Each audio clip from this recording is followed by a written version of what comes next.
in. A few days later, Michael took another driver's test. This time, he passed. At least he could put an end to that small web of deceit, although it brought him little relief. Other webs had already sprung up in its place. Since Darcy had returned from Ocean City, Michael had somehow managed to put their relationship on hold, talking with her only at the pool or on the phone. But it had been more than a week, and she was growing impatient. When Darcy finally did confront him, it was just as he was leaving work. She was sitting on the hood of her father's Taurus, sipping slowly from a bottle of natural spring water. Michael's first thought was that the hood of the car had to be about 500 degrees. He wondered how she could sit there so patiently, looking so deliciously cool in her red shorts and flowered top. Her sandaled feet hung over the side, exposing her bare thighs to the scorching metal, and she never even flinched, just lifted her hand and waved him over. Michael came to stand in front of her, waiting. He knew what was coming. It had been coming for weeks. "You haven't said anything about Kim Cohen's party," Darcy said, taking another swallow of water. "I just wondered if we were still going." Her lips were stretched in a tight smile. When Michael didn't say anything, she added, "It's tonight, remember?" He felt the familiar thickness in his throat when he looked into her soft hazel eyes. "Darcy," he began, his voice husky, but she held up her hand to stop him. "Wait, let me guess," she said. "You've had a tough day at the pool and you're too tired to party, right?" She slid off the hood of the car. The soles of her sandals smacked against the blacktop. "You're starting to sound just like my dad." "It's not like that." "Fine, tell me what it is then." She emptied the bottle and tossed it into the back seat of the car. Michael took her hand and held it for a minute, rubbing his thumb back and forth across her smooth skin. He could tell her that he didn't. How could he tell her that he couldn't be around her right now? He didn't want to be around anyone. It was too difficult. Even being around Amy was hard. "It's not you," he said softly, staring down at the light freckles that covered the back of her hand. "It's me. My life is really screwed up right now." "It's true, then," Darcy said, snatching her hand away from him. Michael thought his heart had stopped. He wondered if she could have possibly found out that he had killed a man. He shook his head, fighting to keep his face expressionless. "What's true?" "That you've been getting it on with the girl." It took him a few seconds to realize Darcy was talking about Amy. "I'm not getting it on with anyone," he said, trying to keep the mounting anger out of his voice. Darcy yanked open the door of her father's car and climbed behind the wheel. "We saw you." "Who saw me? What are you talking about?" Michael's fingers gripped the top of the car door, keeping her from closing it. He knew he and Amy had never gone anywhere together. No one could have seen them. Darcy gave the car door a futile tug, but Michael held on. With an angry snort, she shoved the key in the ignition and started the engine. "Allison, Kim, and I were out driving around the night I got back. We saw you." "Saw me what?" "Saw you turn down Amy's street." "So?" He wondered how Darcy or the others had known it was Amy's street. "I was out walking. Big deal." Darcy stared down at the steering wheel. Her long red hair fell forward, hiding her profile.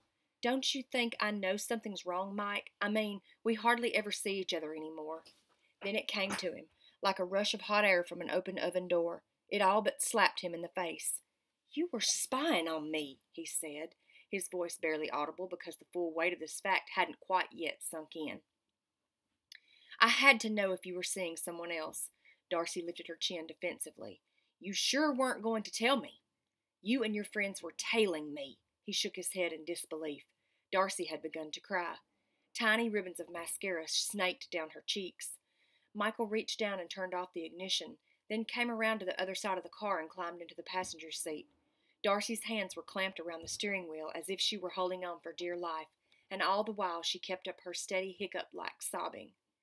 "It's not what you think," he told her. "Amy and I are just friends." Darcy hiccuped another sob. "Oh, right."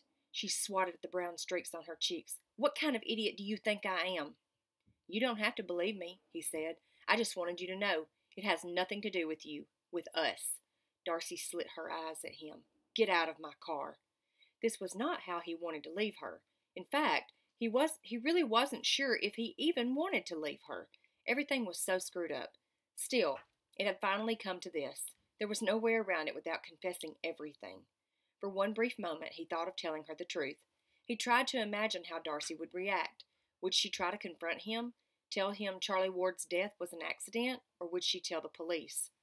Would he be telling her the truth just to save her pride? And what would that buy him? He knew he couldn't go on seeing her anyway, because this breakup wasn't about Amy or Darcy. It was about carrying a secret so terrible that it shut him off from the rest of the world. Michael unfolded himself in the passenger seat and came to stand by her window as Darcy started up the engine again. "Why her?" she said as she began to back up. "That's what I'd like to know. Is it because I said I wasn't ready yet? You couldn't wait?" Darcy? He almost moaned her name. She's such a pig. Michael surprised himself by reaching into the slowly moving car and grabbing Darcy by the shoulder. Her foot hit the brake instinctively, and the car rocked back and forth. "Amy Ruggiero is one of the most decent human beings I know," he said, clenching his teeth.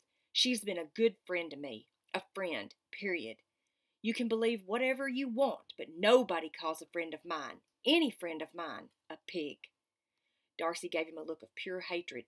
Then she lowered her jaw to his hand, and before he had time to react, bit him as hard as she could. When Michael yanked his hand back, startled, Darcy stepped on the gas and peeled out of the parking lot, spitting tiny stones from beneath the tires of the Taurus. He stared down at his throbbing hand. She hadn't broken the skin, but he had no doubt that she would have if he hadn't pulled away when he did. He didn't blame Darcy, although he was badly shaken by her behavior. After all, he had made a complete mess of things. He hadn't been honest with her. What was she supposed to think? Still rubbing his sore hand, he watched her tear down the road. Then, because there was nothing else he could do about Darcy, he headed for the library.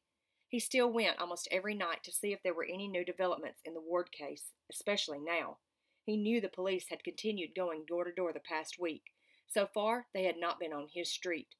It occurred to him, as he climbed the stone steps to the building, that he had wanted Darcy to be the one to end the relationship. He had let it come to that. As he reached for the doorknob, he saw the deep tooth marks in his hand and the swollen red skin.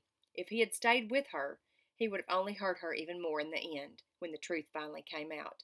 The end, he knew, would come when the authorities discovered that all their evidence pointed to one killer, Michael Mackenzie. And even though Joe was still convinced they were both practically in the clear, Michael knew better. He knew it was only a matter of time.